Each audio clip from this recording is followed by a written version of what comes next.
Hello, everyone. Yes, what I'm about to tell you is essentially what I was telling everyone for the last 2 years of the speed mentoring programs. And I want to tell you a story because I would tell people about having a star in the sky, and you're the ship on the ocean, and the 3 stages of your career: analysis, judgment, and decision.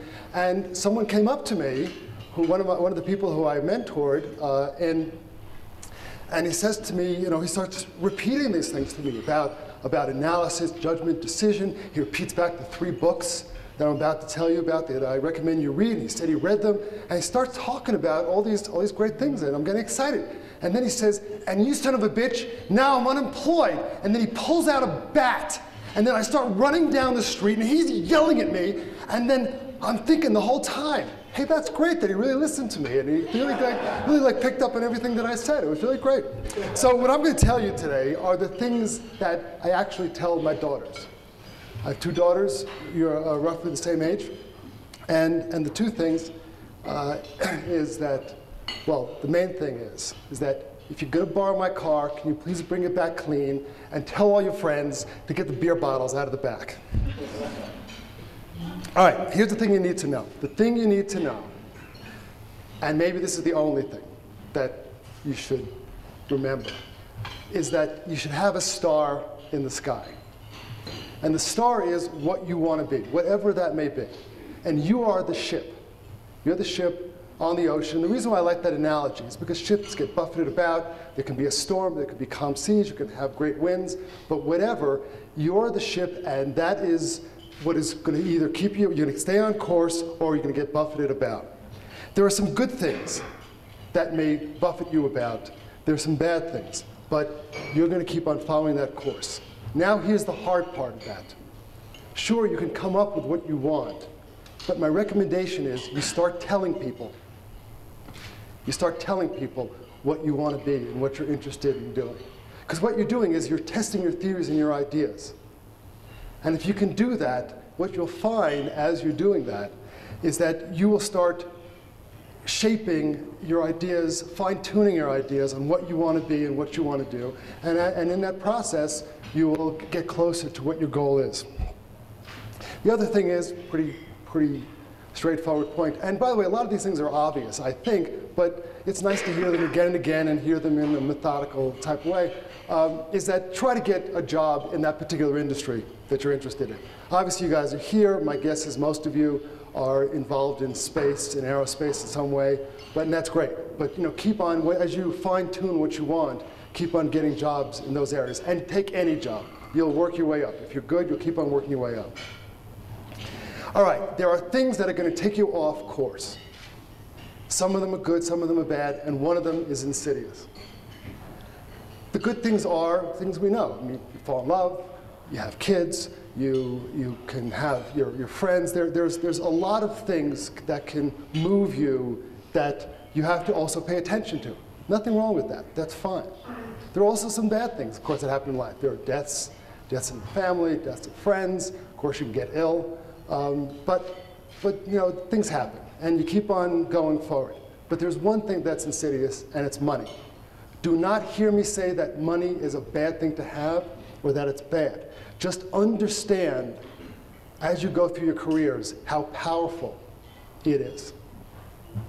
Because, now I'm going to tell you something that my grandfather told me, and what he said to me was, he said, there's always people in this world who are going to pay you, who are willing to pay you to go off course. I'm assuming all of you are competent, you're smart, you're driven. People want that energy. You're young, you're enthusiastic, they're going to want to pay you to move you off what you really want to do. Just be aware of it. Sometimes you may take that job because you need the money, and in fact that money can maybe help you get to where you want to go.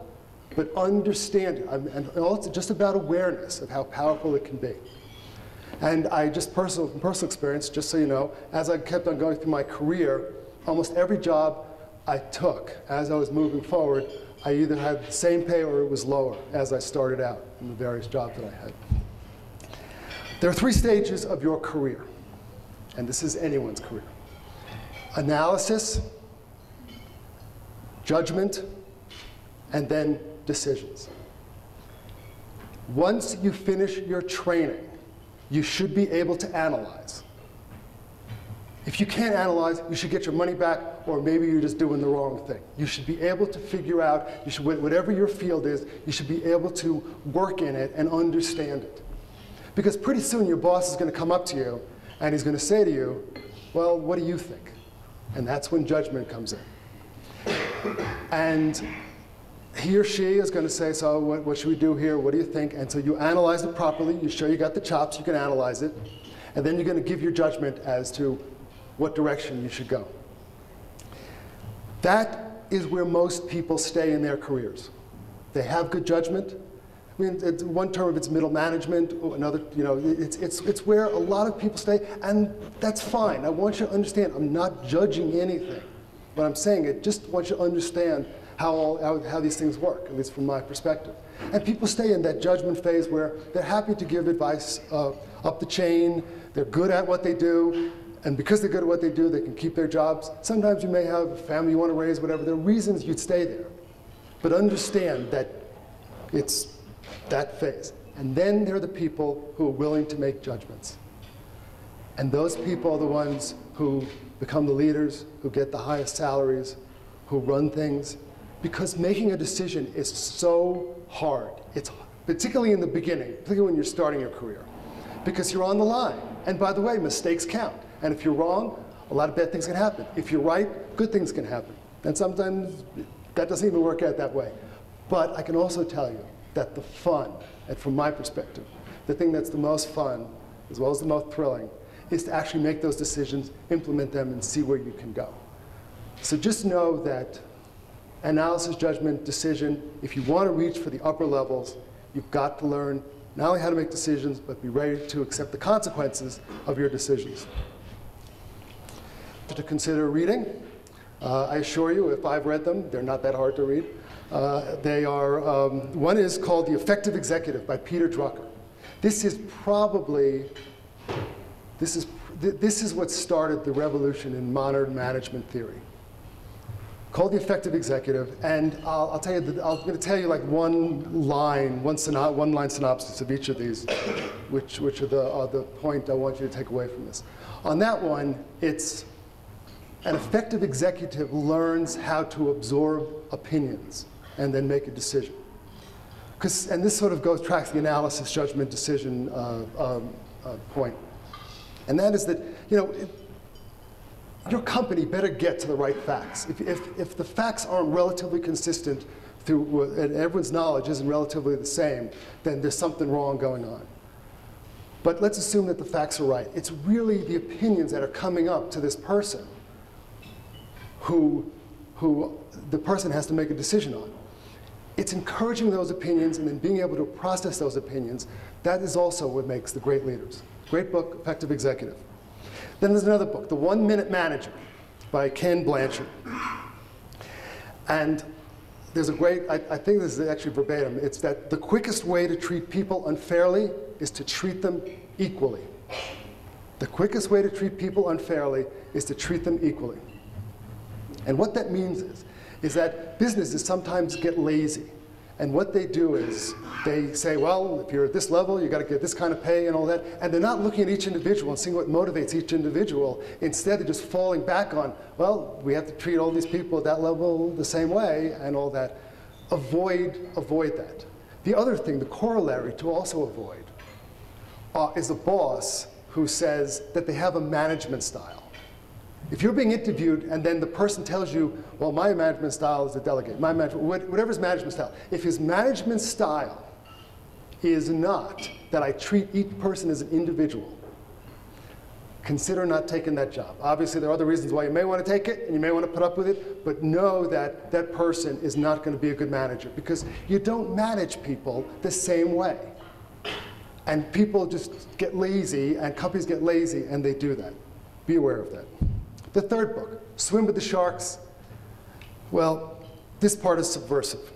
And this is a great book. And actually, it's a rather subversive book. And what it does is it teach you how to survive in corporations and other organizations. And by the way, I know that we have a number of military here, and I thank you for your service. But I think a lot of these points apply as well to you. The way businesses work and the way people make money in general is that they pay people more than they're worth. Businesses pay people more than they're worth. That's how it works. But here's how it starts. They offer you a job, and just follow the graph. It's going to be simple. This is the money that they give you, and this is you down here. At that point, you're really not worth the money that they give you, because they have to train you and get you know. But then, as you get better at what you're doing, it starts crossing over. And this is the hope that you'll stay, so that as they're paying you less and less, because now you're on this track, you're worth more to them because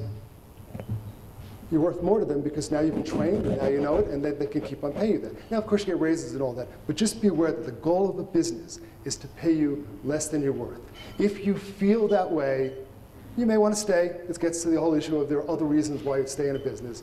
But on the other hand, that may also be the time to go because you want to move on and get paid for what you're worth. You will be told one day that you got to pay your dues. This is such nonsense, okay? All right, don't listen to this. Now, there's something to be said about experience. There's something to be said about growing your skills. That's all true. But if someone says to pay your dues, they're just protecting their jobs, okay? They're just keeping you down. Don't think it. There's no timeline to success. It may take you many, many years. It can be overnight. That's rare, but it does happen. To understand that there's no rule like that, and you don't have to listen to that. There are three quick things I also want to tell you, and that is that, and I just to try to process these as well. I know I'm throwing a lot out at you, doing my speed mentoring, speaking as fast as I can. The best do not need praise. Don't chase praise. You're supposed to do your job, and you're supposed to do it really well. And it's a sign of maturity as well as real talent if you just get your job done. And by the way, most people will notice how good you are. You don't need praise if you're good. The second thing is appreciate luck. Sometimes you're just going to get lucky. And it's happened to everybody. Sometimes you're going to have bad luck, by the way. Sometimes you're going to have good luck. But just understand that luck exists, and notice it, and appreciate it, be thankful for it if it's good luck, and then move on. And don't fool yourself that you're so wonderful. At times, it's just luck. And the third thing is that teams count. You're not in it alone. No one does it alone. Self-made people, men and women, whatever, it's just not true. People need other people to succeed and to build things. And do not, in fact, if you meet somebody that claims that they are, besides you're going to have fun probing them, you know, who works for them and all that, and how they get things done, try to avoid working for those kind of people. All right, now I'm going to end with this, and that is, and then we can go to questions and answers, which I'm looking forward to, and that'll be the most fun. People say, and I know that, I think it's mostly because of the media, that times really appear tough and all, and there'll always be problems. You know, and America's in decline. I mean, America's been in decline for 250 years. First, the guys we seceded from tried to get us back twice. Then we had a civil war. Then we had World War I. Then we had Great Depression, World War II. And then just 10 years ago, these jerk-off terrorists, you know, bombed New York City. There are bad things that are going to happen all the time. But here's the secret, and it's actually not a secret. We have our star. We figured out in the United States, and by the way, other countries that have the freedoms that we have and the economic structure that we have, what we figured out is that you can keep on your star no matter how you get buffeted around, because you have these fundamental principles that you believe in that you actually implement. And we do have an amazingly free society that encourages individual thinking and creativity, as well as we have a great economic system that can incorporate that, as well as get rid of, and that's what's happening right now, get rid of the obsolescence. It hurts, but it also is rather effective, and it keeps us going. Have confidence in that, and have confidence in the freedom. And let me also say that you guys are healthier, than any Americans have ever been. You guys have access to more information than anyone has ever had. And also, you're in an environment, and this is really, I think, one of the greatest parts, is that we really have been working on the country, trying to make it better and better. And we've been through the civil rights movement, we've been through women's rights movement, now we're going through the gay rights movement, and the whole thing is about how do we encourage people to be as individual as they possibly can be. And it's actually rather cool to be part of it, and you're the recipients of a lot of that work, and it's going to be great that you have this opportunity. So I'm hoping you guys find your stars. I can't wait to see the amazing things, and I want you to know that you can always have my car, because I'm looking forward to the amazing places you're going to go. Thank you.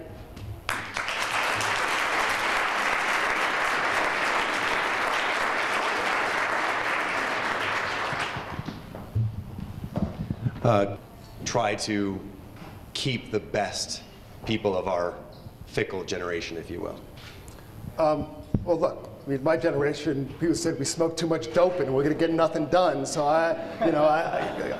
every generation is criticized. Keep being fickle. Keep playing hard to get. I think that I would not criticize that, because really what we're talking about is that the whole corporate structure that exists today doesn't work anymore.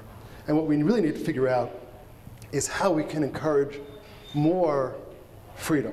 And what the company has to do is figure out how it can get people in and out faster. And among the things that I believe will change is like annual reviews. People are going to stop that. It'll be like quarterly reviews. I think the healthcare system, I don't want to get into the whole healthcare debate, but understand that portability, that's pretty critical, that there's portability in healthcare so that people can go from job to job. So you're not going to hear me criticize generations, because I remember all the criticisms of us, and that's just people trying to keep their jobs and whining that the structure's changing and all that kind of stuff. No, actually, I think it's pretty cool that rather than have companies that keep people all the time, you can actually move around as much as possible. That goes more to the freedom and creativity, where people will flow to the right places where they're really needed rather than staying in one place. I don't think it's disruptive. I mean, today it's disruptive, but I think over time it'll be. And by the way, now in the United States, but then it gets worldwide. And it's going to get bigger and bigger as transportation gets cheaper and faster. Other questions? Radio, when I was talking about having a star, it also applies to companies. And one of the reasons why I think XM was a success is because we always knew where we were going. And what I mean by that is we always knew it was going to be about amazing amount of choice. It was going to be great quality, and it was going to be, you can get it wherever you go. And those were always the three value propositions, and it never changed.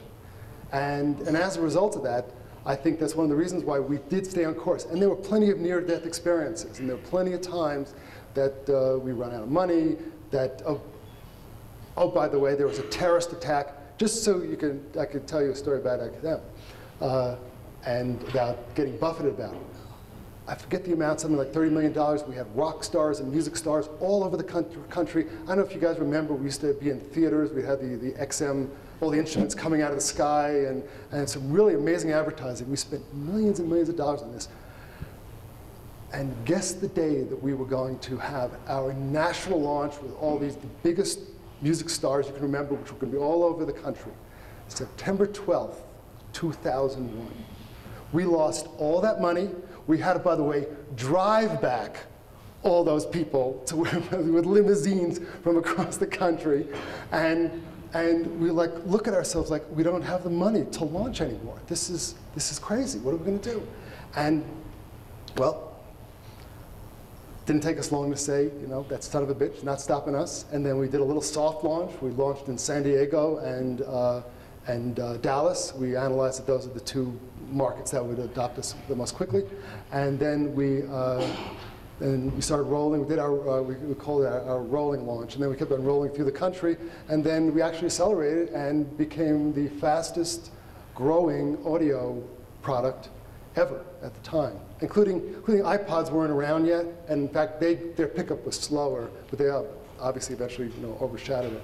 But we were the fastest growing audio product, consumer electronics audio product ever. All right, I told you a story to give you guys more time to think of questions. Okay, great. Guys, come on, let's have fun. Just ask anything about any topic. Hi, yes. I'm Stefan from Jet Propulsion Laboratory, and we're mandated by the FCC to investigate light squared interference with GPS. And actually, I'm curious, so you were part of the Mobile Satellite Ventures, right? Yes, I was. And I was curious, what was your vision for Mobile Satellite Ventures, and what do you think about the direction that Light Squared took with this?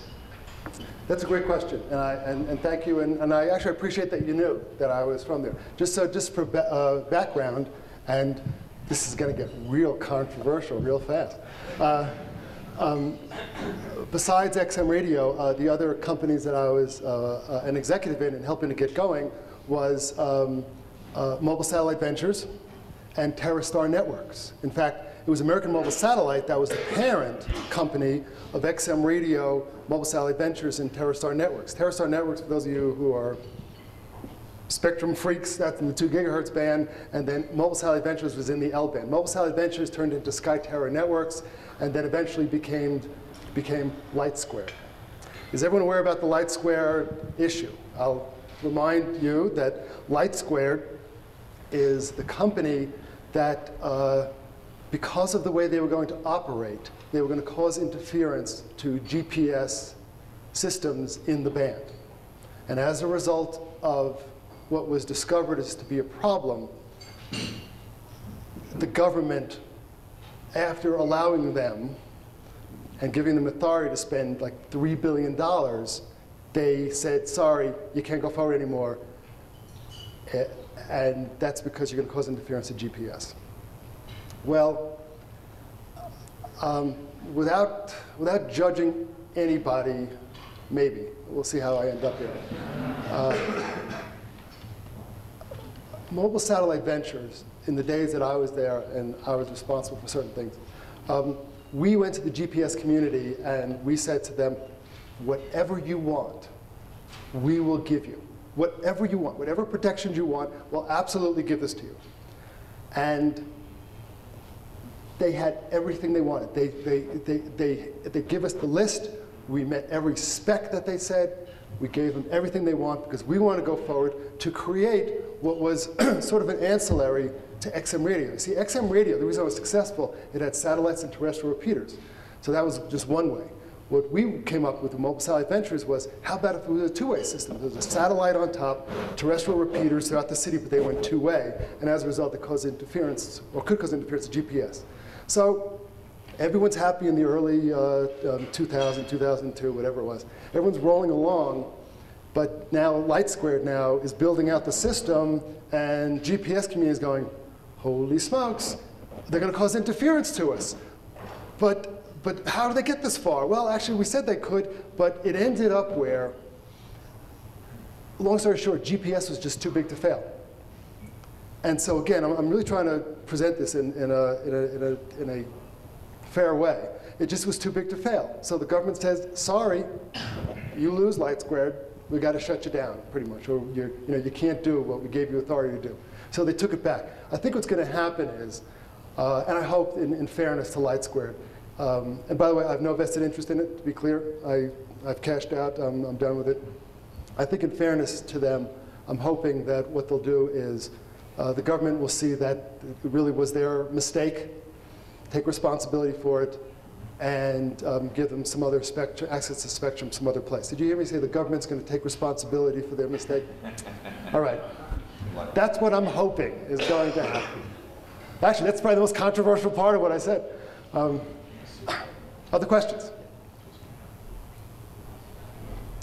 Okay, you guys are like set on your course. You want to hear about like how XM got its name? You want to hear other stuff? Because we can end here too. Oh, yes, we have a question over here.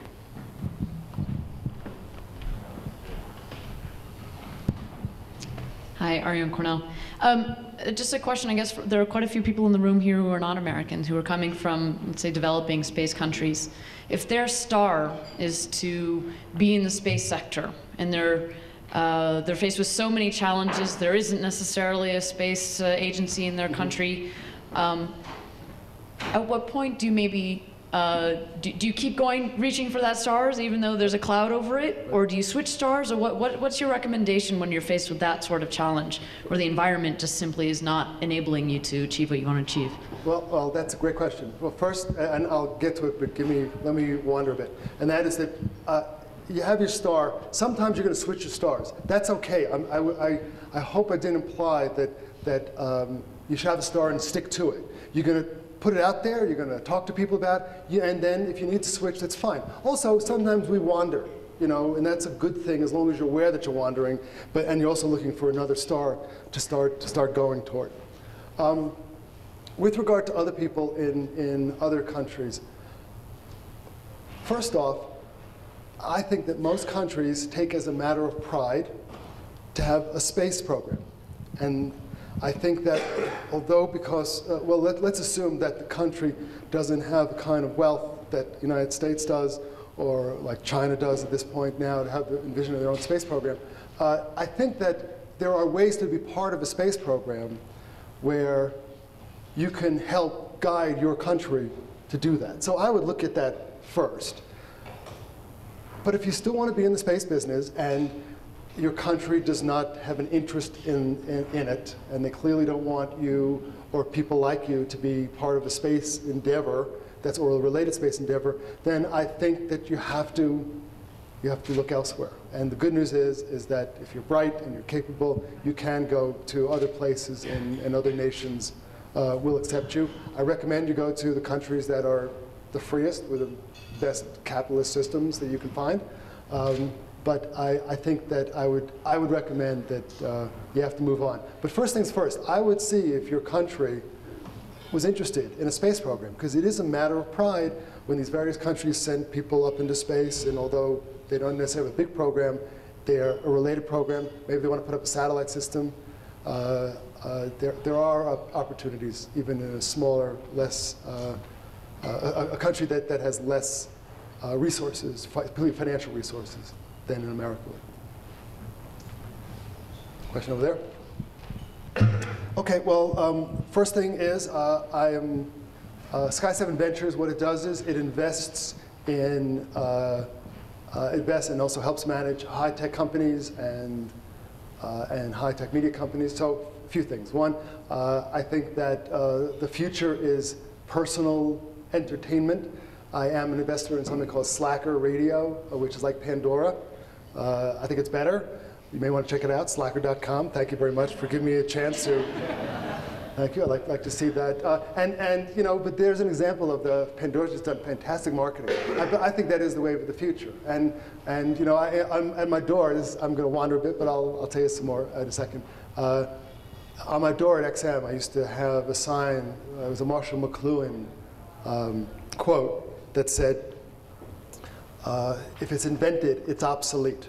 And this sort of goes back to your point about people moving around, You should move around, because the technology accelerates so fast. Really, if you invent it, you better be watching your back and coming up with something new. I think the next wave of entertainment, particularly in cars, and at home too, I mean, it's obvious, is that it's really personalized entertainment anywhere, anytime you want it. And of course, these Pandora and Slack, what you can do is you can create your own channels.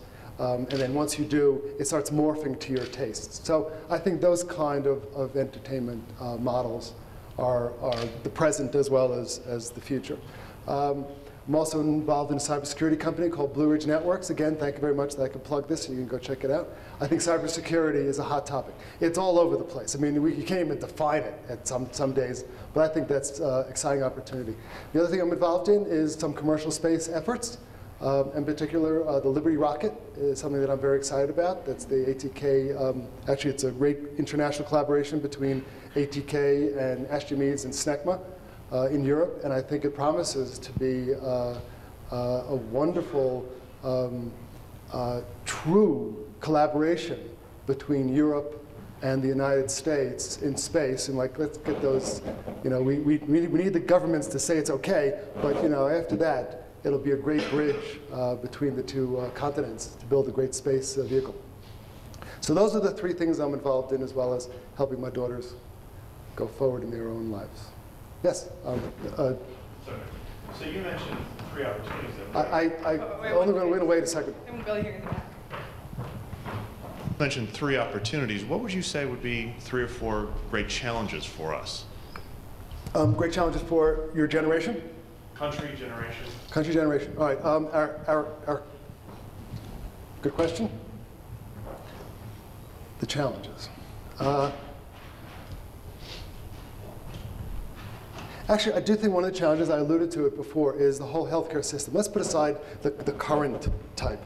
I think that we're stuck in this ridiculous debate that when we try to help people make sure that they feel safe in a society, whether it's giving them basic health care or Medicare or whatever it is, that somehow that's turning into a welfare state, and of course we all look and say we're going to all turn into Greece. First of all, if you haven't been to Greece, that would be pretty cool. I mean, I love Greece, but Ouzo and the Bakla, anyway. So, and the beaches are great, and you don't have to wear your bathing suit half the time. So, you know, what's wrong with Greece? Anyway, I think that we have to get to a place where we stop sniping at the basic, at the idea that we can take care of people who need to be taken care of. And then when we rise a little level of, I think we do have to make sure that, then this goes back to you, so thank you for the first question, is that people can move around more freely. So everything we do should be about creating freedom, and whether you're poor and we help people to get up. And again, I'm not being political. I'm just saying just basics to assure that people have as much access to the freedoms that we have. Now, I'm not telling people we're going to have to give handouts and that kind of stuff. That's not what it's about. That's one of the basic challenges that, and I think the fundamental challenge is to get out of the stupid debates that we have, that we keep on having over and over again, the social debates and all that, and move on to something.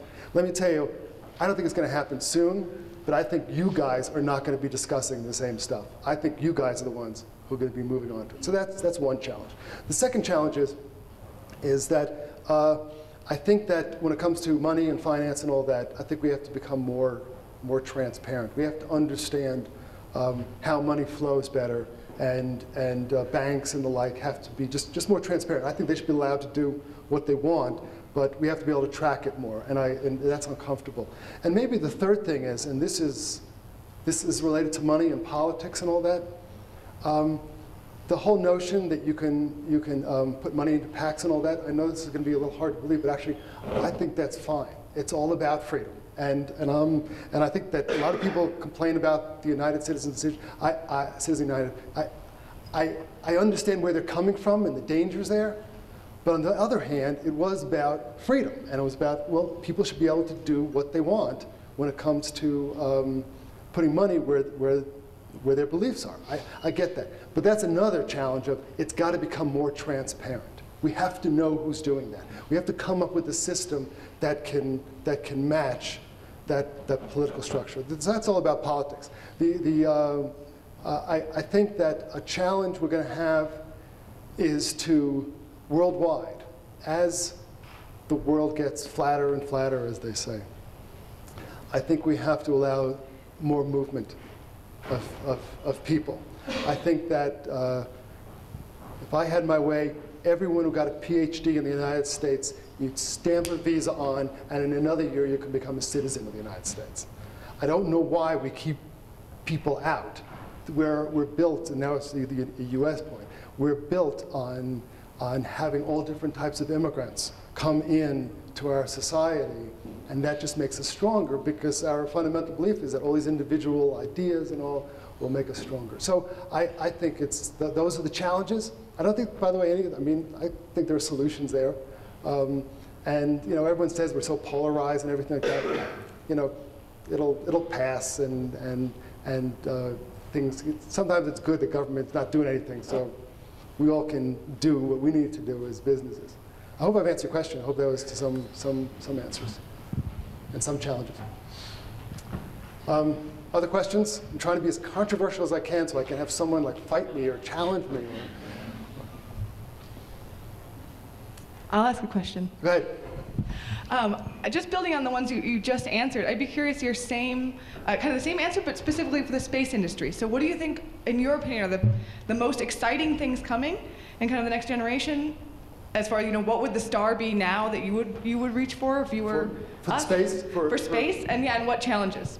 Okay, that's another fine question. With regard to space and what's going on, I think it would be nice if NASA could get more money. I don't think it's going to happen, but I think it's worth it to try to give NASA more money. But then if you gave them more money, I would hold them far more accountable as to how they spend that money. In fact, I think one of the reasons why it's hard to give them money, and government in general, is because we're losing confidence that our government can manage it well. And maybe we've always had that doubt, but at times it has done amazing things and at times it hasn't. And I think we need the government needs to figure out a way that it can show that it's managing money better. I think it would get more money. Now, as far as that goes, I do think that I think Neil deGrasse Tyson is right, and that is that there has to be a cultural shift that space is important. Space exploration is important to the society. But it's going to be a chicken and egg thing because I can't see NASA getting too much more money until there's a level of confidence that they get that mission and that they're going to keep on going out into space. Right now, there's and also we are at a I always hate such a cliche. We're at a crossroads. Everyone says we're at a crossroads, you know. But we are at a moment in time where we are experimenting with this notion of commercial launches, and it's still an experiment. And although I greatly admire what SpaceX and Orbital and others are doing, we're still not there yet. And so we have to hope well, in my case, hope and see where those groups take us. Because if they can, I think for you guys, if they really can create some level of business in low Earth orbit, then the NASA mission becomes that much clearer. It no longer has to do that. It'll then start looking, not only NASA mission, but other countries as well, ESA and the Chinese and the Indians and all. So I think that that's the greatest challenge is to create a space structure that it's mostly commercial activity in low Earth orbit, and it's the commercial entities that are providing all the services that are necessary so that the governments do what they are supposed to do, and that is invest in things and do things that just don't make economic sense, at least at this time. I think I would keep your eye on that, and that once it becomes clearer, I think it's going to be, the opportunity is going to open up in both sides. In there. I mean, I don't think, just in general, I think that space, there's a lot of opportunity. I think we sort of have to stay tuned, and we're sort of on pins and needles to see how it's going to go, and we're hoping that the launches go forward. There's two questions. There's one where is it? The three processes in terms of taking analysis and judgment, and what advice would you have in order to prevent people from making decisions too quickly or too drastically that'll kind of hurt them in the long run? I think the answer is gather opinions.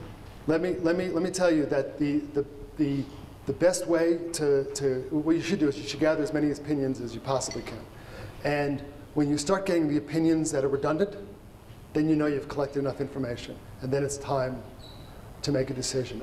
I'm actually the kind of person, I wish I made my decisions a little faster sometimes, but I do take my time because I like to collect opinions. But I think that's to answer your question, the best way I know to assure yourself that you've got enough information, enough opinions, is that they start getting redundant. And then once that happens, then it's time to make a decision. And by the way, you're going to make it, you're not going to have all the facts. The for sure. You're not going to have, you may not have even all the opinions, but you should. You're going to have what you got, and then you'll have to make a judgment call based on all the available information. And then you got to go for it. And another thing, after you do this, sometimes the hardest thing, at some level, it's liberating once you make that decision, because then you can move forward. It's done. You agonize, you agonize, you agonize. You made a decision. Move forward and go to the next one. And then we'll see how the other one works out. If it doesn't, then, again, mistakes count. But if it's the right one, then you're just moving forward. And another thing is, you find when you make a decision, it propels the company. It propels it propels any group, whether it's military or a company or whatever, or a government. Decision made. All right, we know where to go now. Hopefully it's a decision that was made with enough input so everyone feels like they had something to say in it, and that it's your job to make that choice. So that's how it works. There's another question over there. Beyond servicing ISS, what other legitimate industries do you see possible for humans being in low Earth orbit, or needing to be in low Earth orbit? That's something that I do ponder. I do think that it's ISS. I mean, immediately it's ISS, and then just traveling around and going nowhere. Right? But you're going around and around, and it's a cool thing, and there are people willing to pay for it. I don't see much more than that right now, frankly. And in fact, I don't think that any launch vehicle that's going to do this is betting on just that. That's one of the things they can do. They can also take cargo to station, as well as they can also launch satellites and other payloads. So I think what's going to happen is, like Bigelow says he's going to do something. I'm hopeful that it's sort of a chicken and egg thing, but I think that the chicken's winning here. The chicken's going to be the launch vehicles, and they're going to go up, and then the chicken will start laying some eggs after it sees that it's inexpensive enough to go up. So we're not going to see anything up there to go to immediately, except for ISS and what's Lucy called space tourism. I know there are people who say they can do experiments and all that. I don't know if it's a big business, but it is some kind of business. I do think it is a matter of national pride and the like for people to go and fly in space and have astronauts. I am still not convinced that's a business that can be sustained over a long period of time, that there really do need to be destinations. And so that's why, again, those companies will be best served if they can also take cargo to station as well as launch other payloads. That's the way they'll survive. Yes, question here? Do you think there could be a commercial business for space debris? So instead of having government cleaning up all that trash up there, all the spacecraft floating around? I'm aware of a number of these ideas. I think that, I think in the next 100 years, it's one of our great ecological challenges. By the way, our first ecological challenge is traffic. It's like such a waste of human resources and time. And I speak as someone like XM Radio, that's going to, we like traffic, but the reality is, and I think the answer is smart cars. And I answer that because I think one of the other great ecological challenges in the next 100 some odd years is going to be space debris. And it's going to become more and more common. The things are going to collide with each other, and it's just going to get worse and worse. And it's the typical, like the oceans, where, hey, we can dump anything we want in the ocean. There's no problem, no problem. Until all of a sudden it starts washing back, and there aren't as many fish and all. And it's going to be the same situation, where there's going to be enough problems, people fix it. Can you make money? I think you can make money. I think, I don't know, I've yet to see an idea that can make money. Unfortunately, that means the governments may have to do it. But I do think that the entity that can come up with a way to make money to do it in an economical way will make money. But here's the rub. And this is the challenge in a lot of these space businesses. You're still dependent on the government. I mean, who's going to pay for that but governments to fix it up? And as a result of that, how great a business is that? Because you're dependent on governments. And which governments are going to clean it up? The ones who did it? the United Nations. You know, who's going to make those choices? But as you might suspect, we'll start making those choices real fast when, you know, some satellite gets hit that's really operating, and of course, I mean, the terrible disaster could be the space station gets hit by something. But you know, once that starts happening, people will pay attention to it. They'll fix it up. But is it an ongoing business like sanitation services and all that? You know, now governments do pay for that, so there is a business there.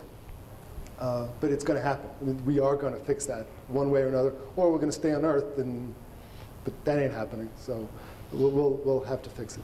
So there's money to be made. If you have a great idea, you know, and it's inexpensive, people will pay for it. And I also think that satellite companies, you have a chance that satellite companies and insurance companies may either pay for it or start demanding that the government does it. And that's where I would go. If I had a great idea, I would speak with insurance companies and satellite companies and get them to at least lobby the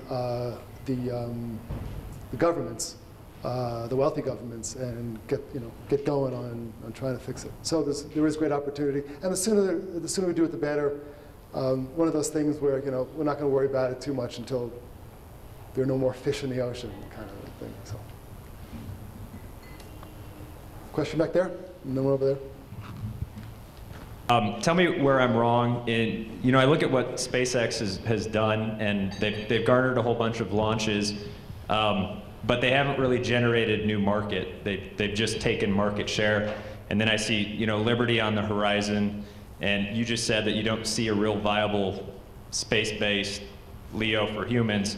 So how are these commercial entities really going to change the game in terms of how we get to space, given what we've seen so far? First of all, that is not a fully formed question. That's almost the question that's being asked. Let me be clear. I did not say that one of their business lines, all I said was I don't think you can sustain a launch company based on sending human beings into space alone. But that will become one of your revenue streams, and a decent revenue stream. People do want to go up into space, at least the space station, and their governments are willing to pay for it. We know those numbers.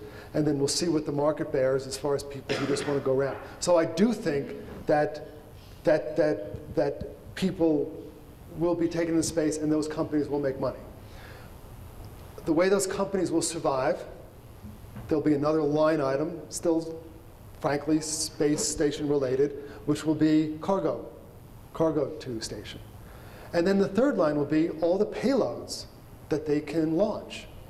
And I think if they can get the prices down, then all of a sudden, someone like a Bob Bigelow, who, by the way, I think you know, is like sort of, you know, retreated a bit because there's no launch vehicles for him. But what we'll see is that the economics may start making sense, that you can put up these inflatable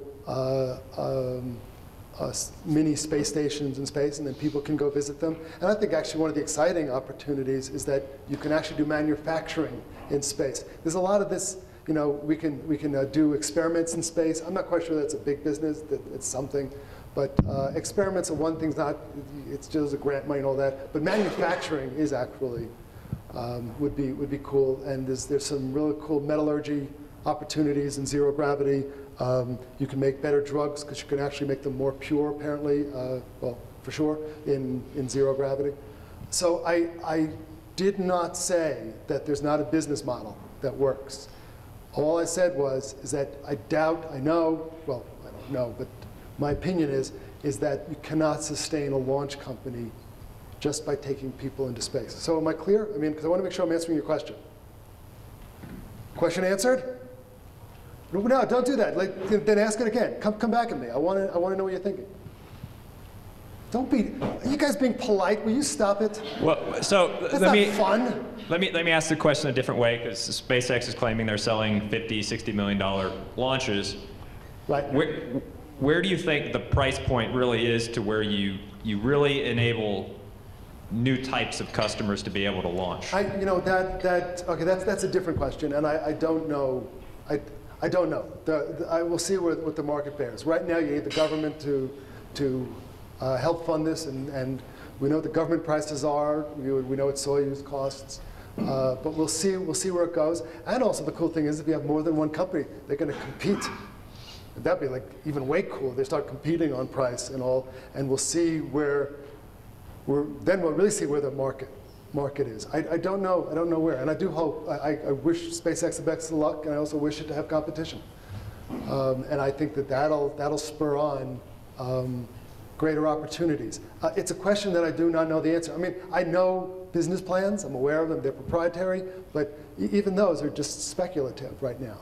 Until we actually have vehicles that are going up on a relatively routine basis, we won't know really what that market is. But I do think that the governments are eager to have some access to space, and will pay for it because we know what they're paying. I mean, by the way, one of the greatest entrepreneurs in space right now is the Russian government, because they know there's no other way to get up, and they're charging some really pretty hefty premiums. And when it goes back down, they'll charge less, and they'll keep on moving. So they will be another competitor, by the way. We always think it's these U.S. companies. Soyuz is out there too. Will be a viable competitor. Now have I answered your question? Although actually I didn't answer it specifically because I didn't give you the number, but I don't really know. I do think though that based on the numbers that I'm seeing, I think that those numbers are realistic, that people will pay those kind of prices in the beginning, particularly the governments.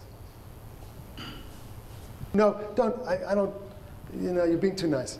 But are we done? I mean, did you answer? If I really thought you had the answer, you'd probably be making, I don't know, you'd be doing something, so. Well, I'm sorry, what do you mean by that? Really, So ignore humans in space entirely, just focus on the commercial and the government payload currently going up. The Europeans are doing well, the Russians are doing well. Right. Atlas and Delta, they have their launches. SpaceX is coming in with a price point that is low, but not enabling new demand. And now Liberty is going to come. Less competition today. And I think if those two types of entities come in, they will drive the prices down. They want to survive. They'll be hungry.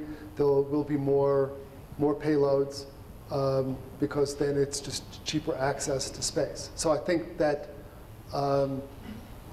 as a result of the new entrants, there will be more. Right now, they're not here. SpaceX is not here. They're getting close. It's getting very exciting, but they're not in business yet. Liberty, same. Orbital, of course, is trying its best. There are other ideas out there too. They're not here yet. So I hear what you're saying, but I think that once it's cheaper access to space, then people will take advantage of that, and they will put more ideas into space, more satellite-based ideas than ever before. Particularly, there's a lot of these microsatellites and all that. There are a lot of ideas there as well as there'll be more geostationary satellites launched. So I do think that the price point will cause more people to envision putting hardware in space. Yeah, a lot of talk about rockets, but nobody, to my disappointment, has mentioned the space elevator. What are your feelings on alternative ways to get into space cheaper, and for instance, the future of the space elevator? I haven't followed this very closely, but I believe the materials is basically the largest barrier right now. Right. This is one of those ideas. First, I've got to say I don't know enough to tell you if it's economical. I don't even want to speculate or whatever. I get it.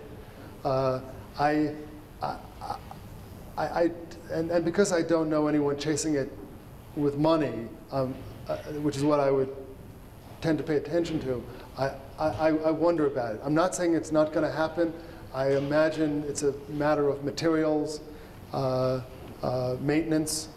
It's an elevator. Those are all the questions I've always had about it, is how do you keep it going? How do you maintain it? I get the idea, you can build it, but and even then, I wonder about it. But I really have no judgment on it, and I apologize for that.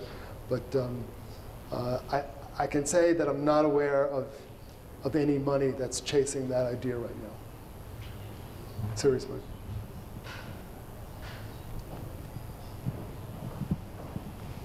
On doing global point-to-point transport with parabolic trajectories as like kind of the next evolution of the Concorde, and what Virgin is trying to do in X-Core and Sierra Nevada. Right. Actually, I think that's an exciting opportunity. I know, and I'm referring to Neil Tyson again. You know, he was making fun of that. That's really not space and all that. I don't care.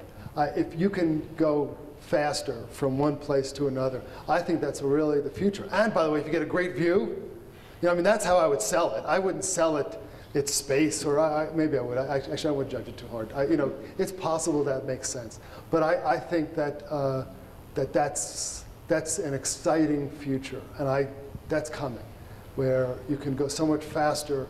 Of course, I mean, it's not going to make a difference if you want to go from New York to Washington. You know, that's not changing too fast.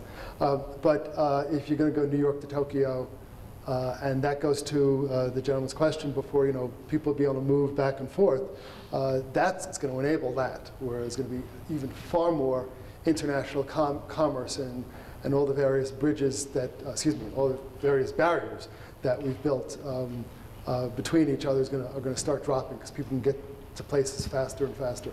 That's a very exciting opportunity. I don't know enough about who's going to win that. Obviously, there's a lot of money with Virgin, but X-Core is, you know, eager. They're driving kind of fast. We'll see how that ends up. But I have a lot of confidence in that. It's really not in my mind, though, because not that I'm jaded, but I just don't buy it just because space is going to work. It's more that it's because it's going to get people there faster. And by the way, you have a cool view, and you know, and all that. So I believe in that stuff. I wonder more about the, you know, going up and down kind of things. That's more just a ride, and I know that they may have to start with that. And they're very ambitious about, you know, how many people are willing to pay for those things. But once it goes from point to point, then it's way open. It's a very exciting business. Hi, I'm Andy Edders. I work at JPL.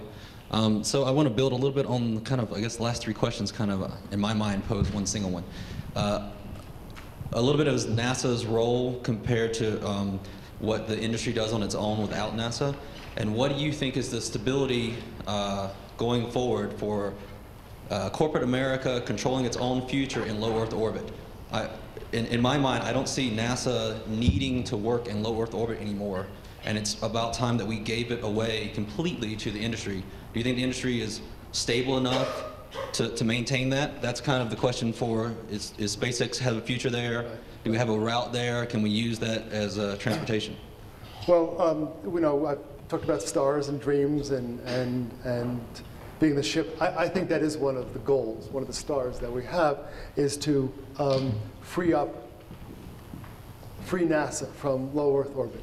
I think it's going to take a while, and I think it's going to take a while because, by the way, the space station is NASA and other governments. It's not a private entity yet, and I think that the government's going to have to nurture this for a bit of time. Plus, the government, regardless of how much it has to nurture it financially, it also has to spend a lot of time and effort coming up with both national regulations as well as international regulations. So we're in the infancy and all that. But I do think that I have a confidence, because technically it's possible and the prices look like they're going to come down as long as these commercial entities, the commercial entities are actually going to be the ones who are going to start clamoring and forcing NASA to get more out of those businesses, because they want others to go up and they want less and less regulations and less requirements as to how to go up. And obviously we got to, you know, safety first and all that. But I think it's going to be a combination of those successful companies who want the governments to free up as much as possible so there can be as many commercial ideas up in space, lobbying their government and saying, you gotta let these people do this. I think international collaboration is going to become critical here, that people can access these things as they wish, no matter what country you're from, as long as you're not a real bad guy. And I think that will be the evolution. And it's going to come from industry. So look, you know, right now, industry is obviously the ones who are responsible for a lot of the communication satellites. And over time, I think they'll be the ones who will be managing most of the habitats up in low Earth orbit as well. I'm hopeful. Yeah, of course. But hold on. I am very hopeful about the manufacturing opportunities in space, in low Earth orbit. Okay, so right now, I don't know how many people would argue that NASA has a clear vision, that NASA itself has a star to go forward. And there's a lot of discussion about increasing NASA's budget, whether it's double or what that might be. Mm-hmm. Right now, some of the work that we do is putting up satellites that look at the Earth and monitor the Earth. Do you think there's an industry or a business model in the industry that can do that in collaboration with NASA that stops us from doing those missions anymore? So it's Earth monitoring, but you can make money doing Earth monitoring. This is one of my hot buttons. I think that once a science becomes a service, that's when you start considering it to be a commercial service. I'm not saying that all services should be commercialized. Some cannot be self-sustaining. But for example, I think there are plenty of commercial opportunities in weather. And so do I think NASA and NOAA should be out of those businesses? I think if you can come up with a commercial model that makes sense, I think that our government should be encouraging that. And also I think they should be encouraging that because our infrastructure, right now we don't have as much money as we'd like, and we know that we're in difficult times. And I think now's the time, as certain infrastructure needs to be replaced, both bridges and roads, as well as, by the way, satellites, if there are services out there, services, not science. Science is different. But if there are services, particularly ones that are facing back toward Earth, which, you know, NASA's job isn't to look at the Earth navel, it's to like look out into the future. I think that we should commercialize more, particularly in the weather area and other services that we now just take for granted that the government provides. And there's no reason why we can't come up with an economic model where, in fact, the economic model has to be that everyone has access to it in some way. But I think we should look at a different way of doing it. Is that, do I answer your question? Okay, good. Good. See, in his question, I answered very much. You kept on going back and forth on me, but I know I didn't answer it quite what you wanted. Because I couldn't, because I don't know the answer. Any other questions? Well, we have some more questions here. Your industry and everything. Good question. It is what I tell my daughters. And I want you to know that everything I'm telling you guys is just what I say to my daughters. I think the goal of life is to feel alive. I think happiness is sort of a derivative. I think that other things are derivative. But if you can feel alive as much as possible in your work, is that you're excited, it's interesting. Look, sometimes it sucks. You're working late at night. Don't get me wrong, but at least you're alive. You know, you're doing meaningful work. It's at times fun, but I go back to you just feeling alive. And I think, and that's what I'm always looking for. If it's another thing to do, is this going to be something that I'll find challenging, fun, enjoyable? When I say fun, I don't mean it as I'm laughing and it's a good time, but it's really going to keep my interest. It has enough complexity, and ultimately, I feel alive. And I'm waking up every day, I'm going to do something, I'm going to get this thing done. And so as a goal in life, that is the goal. And if I can sort of go back to the star and how you measure if things are working out as you're going along, if as you're testing out your ideas and you keep on testing and it just doesn't feel right and it's starting to actually get constricting, it may not be the right idea. And so you move on, you go to something else. And there's nothing wrong with changing. Nothing wrong with changing. But you won't know what you want to do until you try to do something and you realize that, well, that's not working out, that doesn't make sense, it's not the right way to go. So that is my goal in life. Now, I mean, I have other goals with my family and all that, but that wasn't the question. It was about my professional life. Yes? Yeah, so perhaps just go back to some of the earlier questions. I'm trying to think of an example it's a fine, appropriate question.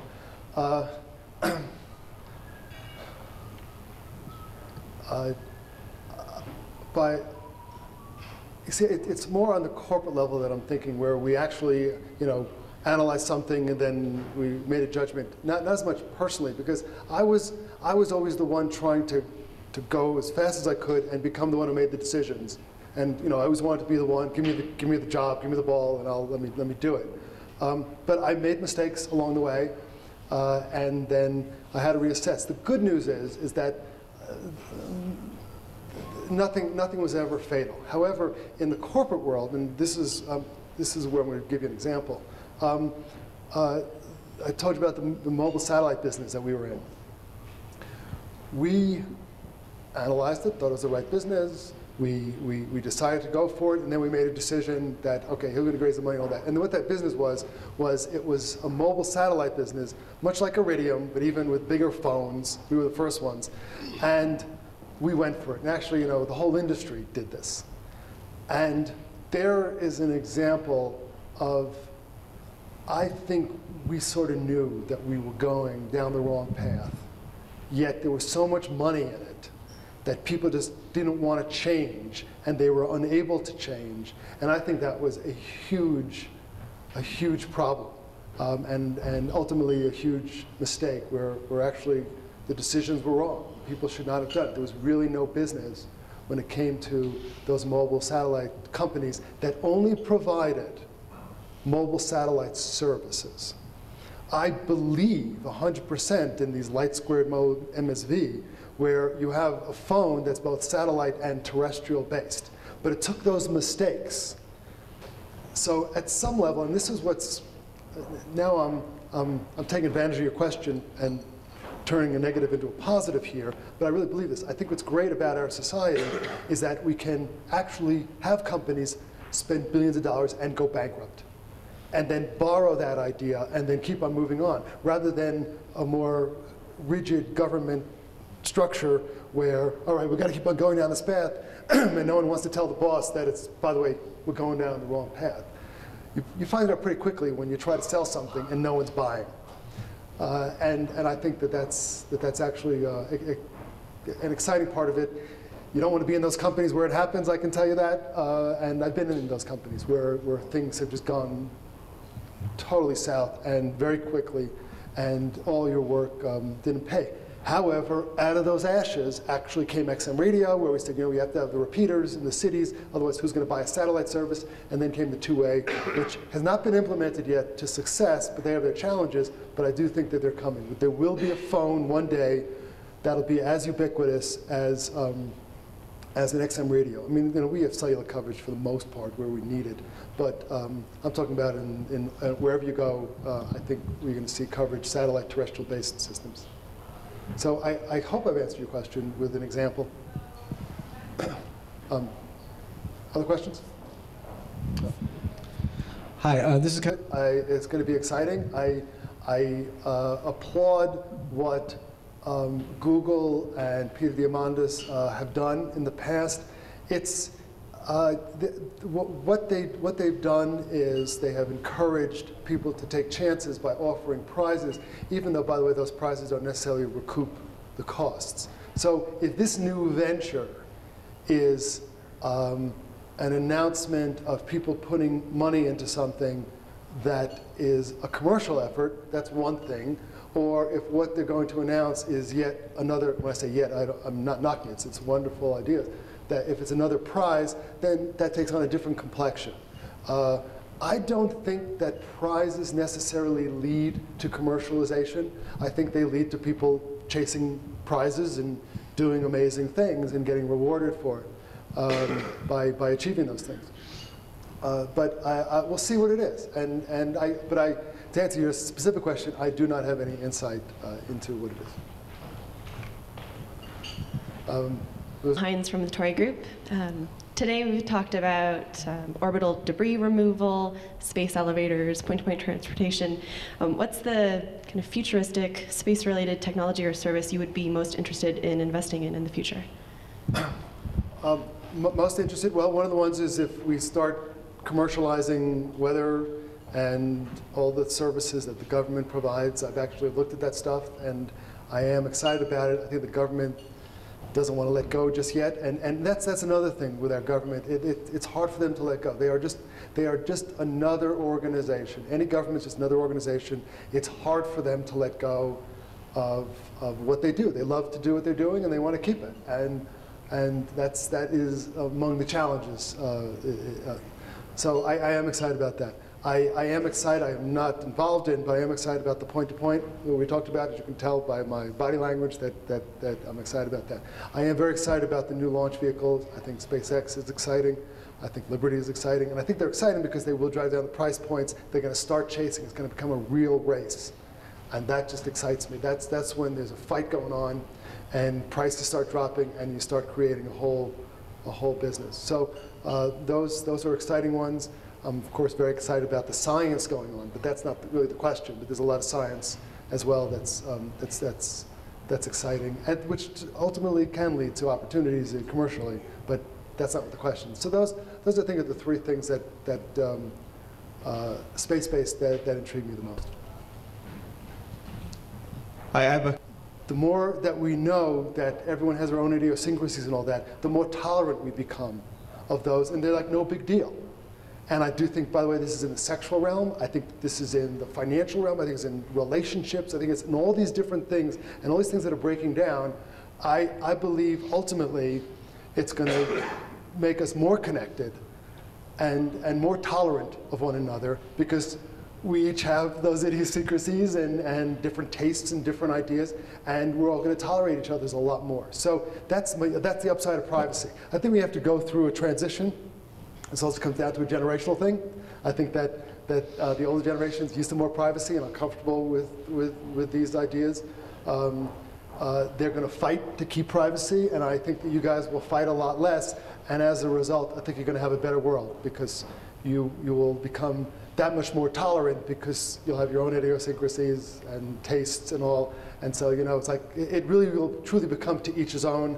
And a far better place, I think, as a result of that. So that was a privacy question. I'm glad I went off on privacy. Media and all that, I think that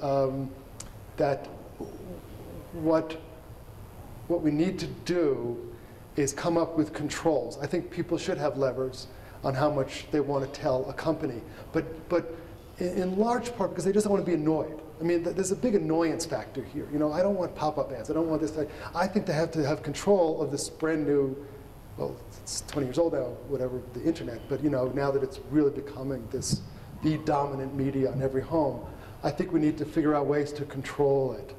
And I think we talk about privacy.